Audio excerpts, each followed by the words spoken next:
Hello, Brotherhood Coaching. How's everyone doing today? I'd like to welcome you to today's episode. As always, I'm John Lovato, and we'll get right to it because actually, what you guys don't know right now is my 2-year-old's asleep and my 4-month-old's asleep. So I'm going to try and get this hopefully accomplished before they start waking up. Otherwise, I'm going to have to cut this short. So today's episode is going to be about, I don't know if you guys saw Monday's post, but I talked about nobody likes us, we don't care. And depending on how you view that is depending on your perspective of it. So that's why this is called Nobody Likes Us, We Don't Care, or Should We? So when I looked at, there's times when I look at that saying and I really like the flag. And to me, what it stands for is if you're out there trying to make a positive impact, you really shouldn't worry about, people talking about you, making up rumors or throwing a little hate your way, because that's them. That has nothing to do with you. And unfortunately, that stops a lot of people. So to me, that's what it means to me. But it actually has some other meanings depending on how you're looking at it. And I want to talk about some positives with it and some negatives, because if you're out there and you're hard charging, trying to do some good work and try and make good things happen, you could be actually sabotaging yourself if you're not going about it the right way. So that's what we're going to talk about here shortly. If you guys don't know, to get in the Brotherhood coaching group, you actually have to answer some questions. And after the relaunch of the book through my site where I'm offering it free, just got to cover the shipping. I've had an influx in requests to get in. And if you're still waiting to get in, I'm going to get to you, just haven't gotten there yet. But I'm noticing I'm getting a lot more chief officers from departments.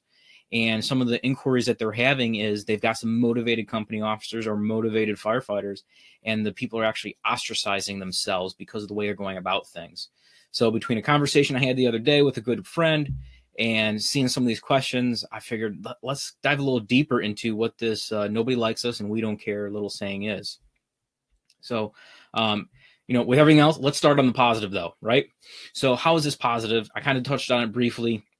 It's a positive message when, maybe you're like, hey, I want to put together a good training for the guys, or I'm going to do what they tell you to and put out some expectations and actually train every day and be happy and try and boost morale. And you're not letting what other people think stop you. That's a positive side to it, is you're not letting other people control you, because we're always worried about, believe it or not, if you read that post, that we're always worried about what other people are going to think of us.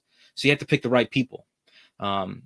Instead of worrying about people that have no influence on you and just don't want you to succeed, worry about the people that are looking up to you going, hey, what do I do next? I'm following your example. That's really where you want to put your energy and worry about what those people are thinking, because they're following you and they're watching your decisions you're making. So on the positive note of it is, leading by example, doing the right thing for others to follow. To me, that's a positive way of looking at it. Now, with every positive, there's going to be a negative, right? So let's go a little bit into that.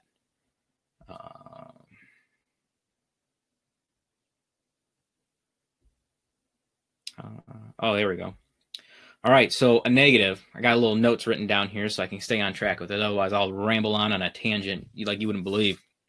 So what's a negative way of it? Well, something negative with it is if you're not doing something because of what someone else is going to think of you. Maybe you're not going to step up and take on a project because people are going to say you're a company man. Maybe you're not going to write down your expectations and go over it with people because people are going to go run around saying you created a manifesto. Not that I'm talking from experience, but yes, I am.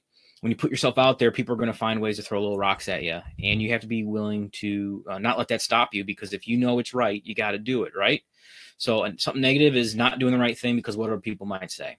That's something negative.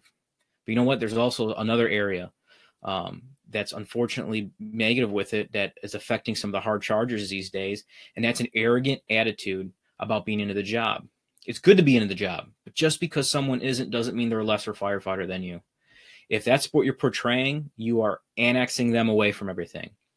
You want inclusion, all right?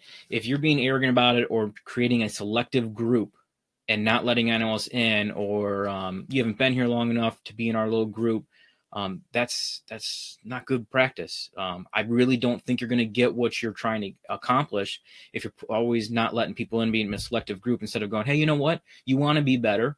Come on over here. And I'm going to give you guys an example with this. Let's talk about some workouts, right? Think about your department, maybe even your crew. Everyone's at different fitness levels. Okay. Now let's say you got an older gentleman It's got 20, 25 years on. Let's say he's mid-40s. It doesn't really work out much, and you've got a 22-year-old that comes in who's a CrossFit level 1. Nothing wrong with CrossFit. Did it for a while. It's good stuff. But let's say a 22-year-old comes in. Hey, we're gonna do Murph. We're gonna do Murph today. And if you guys don't know what Murph is, Murph has an hour time limit. It's a mile run, 100 pull-ups, 200 push-ups, and 300 air squats. And some people actually put a weighted vest on during it.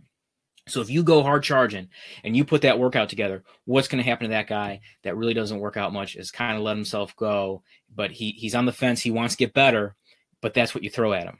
What's going to happen? He's going to shut down and he's not going to do it anymore because it was too much too soon. So there's some instructors out there, and one of the things I picked up from them is you kind of want to teach where people are at, and you want to bring them up a little bit. If you're ridiculing people in a training, you're going to give them training scars. And that's something I want to talk about next. I teach with a great cadre of people at our local fire academy. And that's something we never want to cause with people is training scars. And what do I mean by that? We actually have the search and survival.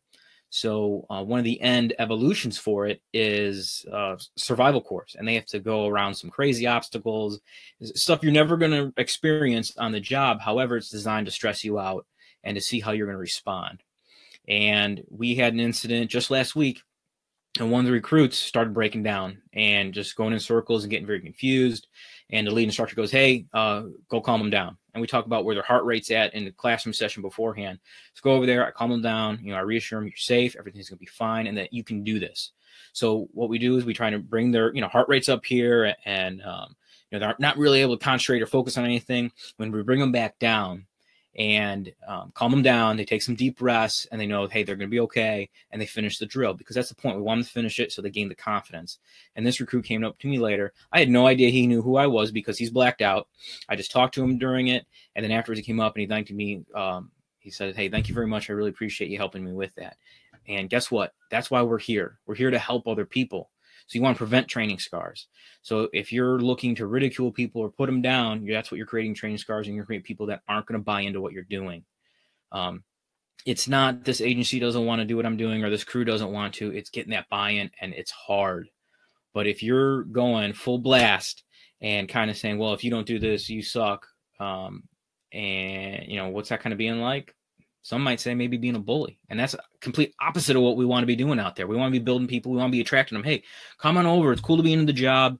We're going to do some quick training, go over some good skill sets, and then we're just going to have some fun today. We train every day, but I've never been accused of training too much. My guys aren't trying to, they have a good time. We get our training in, and, if it's a crazy day, we're going to chill out. We're going to try to have as much fun as possible. So it's, if you guys ever heard of it, it's called the dichotomy of leadership. Jocko's big on using it, and it's kind of like, hey, sometimes you gotta bunt, sometimes you gotta hit a home run. You gotta fill people out to what you're doing. So when you have people coming in, especially at a training, I've always noticed the more senior people and the older guys on the job, they tend to go last because they don't want to screw up, and that's fine. Let them learn, and don't try and embarrass them. Give them some tips, and you want people to save face with it, because if you ever embarrass people or make them feel bad about themselves, you lost them. They're gone. They're checking out. Think about how many times something little might happen in your agency, and people are like, you know what? I'm done with this place. I'm over it. And you look at me like, really? You've been here 2 years. What the heck? So don't create training scars. Don't create training scars at the training ground, and don't create around your firehouse, especially in your department, around other people with it. And that brings us to, I don't know if you guys have been watching that new program. It's called, I think I wrote it down, Altered Carbon. It's on Netflix. Been watching it, and it's a pretty good show. Go watch it if you want. But in it, just the other day, they said a wolf's strength isn't in its speed or its teeth. It's in the pack. So that's what this is. A wolf's strength in its pack. We should be building. We should try and create more people. Hey, come to this conference with me. Come to this symposium. Come to this training. Hey, we're going to go out to the training field today. You want to meet us out there and do some nice drills that people are going to be able to hit the ground running with, and then you can build on making stuff a little bit more complicated later on. But the whole goal should be attracting, building our team, right? So think about that. The strength in a wolf is in the pack. So build your pack. Build your pack in your firehouse. Build your pack in your fire department. Build your pack in your area. I'd like to leave you guys with a question. And that question is going to be, ask yourself, are you building a team or are you ostracizing yourself? Think about that until we meet again next week on the next episode. But is what you're doing building a team, or are you actually ostracizing yourself from attracting more people to the cause that you're trying to get? All right, guys, I hope you have a good one. You got something out of this. As always, if you got something out of it, share it on up. This is also going to be uploaded as a podcast, which is available. You go to brotherhoodcoaching.com, and you can always head over to fixyourfirehouse.com to get the free book, Fix Your Firehouse. I just got to cover shipping, and I'm going to send it on over to you. I hope you guys have a great week, and I will talk to you next week.